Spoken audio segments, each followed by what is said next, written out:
अखाड़ा में आपका एक बार फिर से स्वागत है। बहुत बड़ी खबर आ रही है उत्तराखंड से। उत्तराखंड के मुख्यमंत्री त्रिवेंद्र सिंह रावत अपने पद से इस्तीफा दे सकते हैं। अमिताभ सिन्हा की खबर है कि त्रिवेंद्र रावत अब से कुछ ही देर में मुख्यमंत्री पद से इस्तीफा दे सकते हैं। जानकारी के मुताबिक त्रिवेंद्र रावत 4 बजे राज्यपाल से मुलाकात करेंगे और इस मुलाकात के दौरान ही वो अपना इस्तीफा सौंप सकते हैं। थोड़ी देर में उनकी प्रेस से भी वार्ता हो सकती है। करीब 3 बजे वो शायद मीडिया से बात करके एक बयान इशू करेंगे।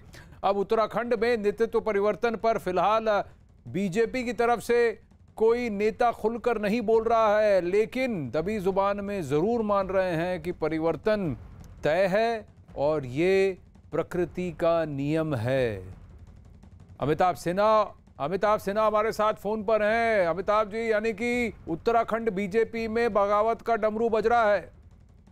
बगावत का डमरू नहीं है, क्योंकि बगावत ज्यादा बुलंद होने नहीं दी गई थी और आला कमान पहले से चर्चा कर रहा था, क्योंकि अगले साल चुनाव है और वहां पर नेतृत्व परिवर्तन जरूरी था। पार्टी ने कई सर्वे करवाए थे जिसमें मौजूदा मुख्यमंत्री के नेतृत्व में सीटें घटने की संख्या नजर आ रही थी।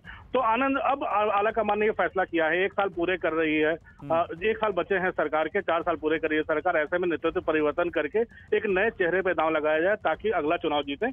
ऐसे में मुझे जो संकेत मिल रहे हैं, जो हाईली प्लेस सोर्सेज बता रहे हैं, धन सिंह रावत जो वर्तमान में स्वास्थ्य मंत्री हैं, वो रेस में सबसे आगे चल रहे हैं मुख्यमंत्री पद की, और उम्मीद की जा रही है कि मुख्यमंत्री उनके नाम की खुद प्रपोजल रखेंगे, संस्तुति करेंगे और वो आगे आने मुख्यमंत्री बन सकते हैं। अभी उसके पहले मुख्यमंत्री की प्रेस कॉन्फ्रेंस और 4 बजे उनकी गवर्नर से मुलाकात ड्यू है। जी अमिताभ, एक बात बताइए, जहां तक मुझे ध्यान है 4 साल पूरे करेंगे त्रिवेंद्र रावत 18 मार्च को, और अब 9-10 मार्च में ही उनको कहा गया है कि देखिए आप इस्तीफा दे दीजिए और रावत की जगह फिर रावत आएंगे। ये बताइए इक्वेशन क्या है, क्यों? देखिए, पार्टी 1-2 जगहों पर इस बात को मुश्किल झेल चुकी है। सबसे पहली मुश्किल झेली थी जहां रघुवर दास झारखंड में उनके खिलाफ काफी एंटी इनकम्बेंसी थी, लेकिन आला कमान ने सोचा पार्टी की स्थिति मजबूत है, जीत जाएंगे, लेकिन एंटी सीएम जो वेव थी वो हावी पड़ गई। बिहार में भी आपको याद होगा नीतीश कुमार के खिलाफ काफी वेव थी, जिसको लेकर बीजेपी आला कमान काफी चिंतित था और बीजेपी ने अपने ऊपर काफी ध्यान दिया, बीजेपी जीती। तो अब बीजेपी नहीं चाहती है, आला कमान नहीं चाहता है कि उत्तराखंड में नेतृत्व को लेकर कोई सवाल उठे, काफी विवाद उठे, क्योंकि कई विकास के कार्य अधूरे रह रहे हैं, कई चीजें अधूरी रह रही हैं जो आला कमान को लग रहा है। सर्वे में उचित नतीजे नहीं मिल पा रहे हैं कि इस मुख्यमंत्री में आस्था बनी रहे। ऐसे में आला कमान ने फैसला लिया है ताकि 1 साल में नए चेहरे को मौका मिल सके, और अगर 18 तारीख को 4 साल पूरे हो रहे तो हो सकता है उस दिन कोई नया मुख्यमंत्री ही उसकी शुरुआत करे। पर अमिताभ, एक बात बताइए, एक और सवाल कि धन सिंह रावत की दावेदारी प्रबल क्यों है? देखिए, 2-3 चीजें। एक तो पहली बार विधायक बने, और दूसरी बात संघ से जुड़े हुए हैं, तीसरी बात बतौर स्वास्थ्य मंत्री उनका रिकॉर्ड काफी अच्छा रहा है और अपनी काम करवाने में लोगों के साथ तालमेल जोड़कर रखने में ये काफी माहिर माने जाते हैं।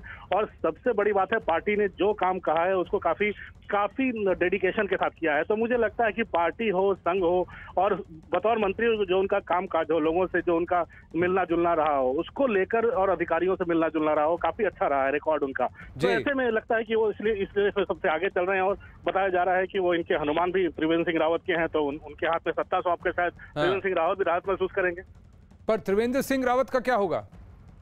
देखिए, अब मुख्यमंत्री रहे हैं 4 साल, तो कुछ ना कुछ तो उनको हो सकता है कि केंद्र में भविष्य जिम्मेवारी मिले, लेकिन फिलहाल 1 साल तो वो विधायक हैं, तो वहां पर अपनी सेवाएं और अपने अनुभव का ज्ञान देंगे अपने। तो उनको उत्तराखंड में ही रखा जाएगा या फिर उन्हें फिर सेंटर में या कुछ और कार्य में उनको लगाया जाएगा, ये देखने वाली बात है। लेकिन इतना आपने बताया, और पहले खबर आप यहाँ सुन रहे हैं न्यूज़ 18 इंडिया पर अखाड़ा में अमिताभ सिन्हा बता रहे हैं कि त्रिवेंद्र सिंह रावत का इस्तीफा तय है, 3 बजे कर सकते हैं ऐलान। धन सिंह रावत की करेंगे वो का नाम, वो प्रस्ताव रखेंगे कि उनके नाम का, और फिर राज्यपाल से 4 बजे मिलकर उनसे भेंट वार्ता करेंगे और अपना इस्तीफा भी वहीं सौंप देंगे। और शायद 18 मार्च को जब 4 साल पूरा करेगी ये बीजेपी की सरकार, तब शायद धन सिंह रावत उस वक्त ये लें, ओथ लें और कहें और बन जाएं अगले मुख्यमंत्री अगले 1 साल में, क्योंकि वहां उत्तराखंड में चुनाव होने हैं। अब उत्तराखंड में त्रिवेंद्र सिंह रावत के इस्तीफे को लेकर इस तरफ बीजेपी का कोई भी नेता खुलकर इस वक्त तो नहीं बोल रहा है,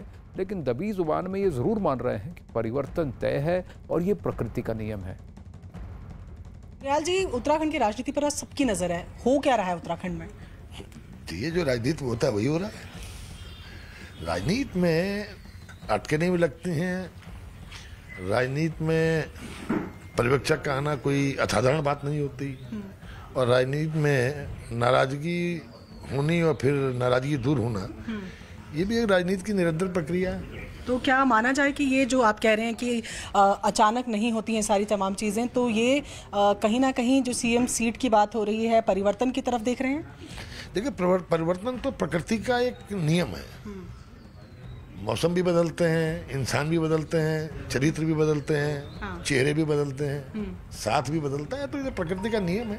ठीक है, मौसम को छोड़ देते हैं, त्रिवेंद्र सिंह रावत बदल रहे हैं। देखिए, ये निर्णय तो हाईकमान को लेना है। फिलहाल राजनीति में अटकलें चलती रहती हैं, और अटकलों का जो है एक अपना मजा है। यार, ये मुख्यमंत्री गवर्नर से मिलने जा सकते हैं? देखिए, अभी दिल्ली से चल करके लगभग 12 बजे माननीय मुख्यमंत्री जी यहाँ आवास पर पहुँचे हैं, और चूंकि यहाँ कार्यकर्ताओं की, नेताओं की, विधायकों की, मेयर, तमाम सारे प्रतिनिधियों की भीड़ है, पूरा परिसर भरा हुआ है, तो उनसे बातचीत करने में वो काफ़ी व्यस्त हैं। अभी भी माननीय मुख्यमंत्री जी सारे घटनाक्रम को लेकर के पार्टी नेतृत्व के साथ कंसल्टेशन में हैं। कल भी माननीय मुख्यमंत्री जी की दिल्ली में तमाम सारे लीडर से, इंक्लूडिंग माननीय राष्ट्रीय अध्यक्ष जी के साथ लंबी वार्ता हुई, और भारतीय जनता पार्टी में जो एक अंदरूनी लोकतंत्र का एक तौर तरीका है, उसमें हर निर्णय में एक कंसल्टेशन का प्रोसेस है। अभी थोड़ी देर पहले भी माननीय राष्ट्रीय अध्यक्ष जी से माननीय मुख्यमंत्री जी की दूरभाष पर वार्ता हो रही थी, तो इसीलिए मैंने कहा कि कंसल्टेशन की प्रोसेस है। और माननीय मुख्यमंत्री जी ने मुझे ये कहने का निर्देश दिया था, मुझसे ये कहने की अपेक्षा की थी पार्टी का मुख्य प्रवक्ता होने के नाते, कि मैं आपसे आग्रह करूं कि 3 बजे के करीब मुख्यमंत्री जी खुद आप लोगों के सामने मुखातिब होंगे, आप लोगों से बातचीत करेंगे। आगे का क्या कदम होगा वो माननीय मुख्यमंत्री जी स्वयं आप लोगों को उसके बारे में जानकारी देंगे।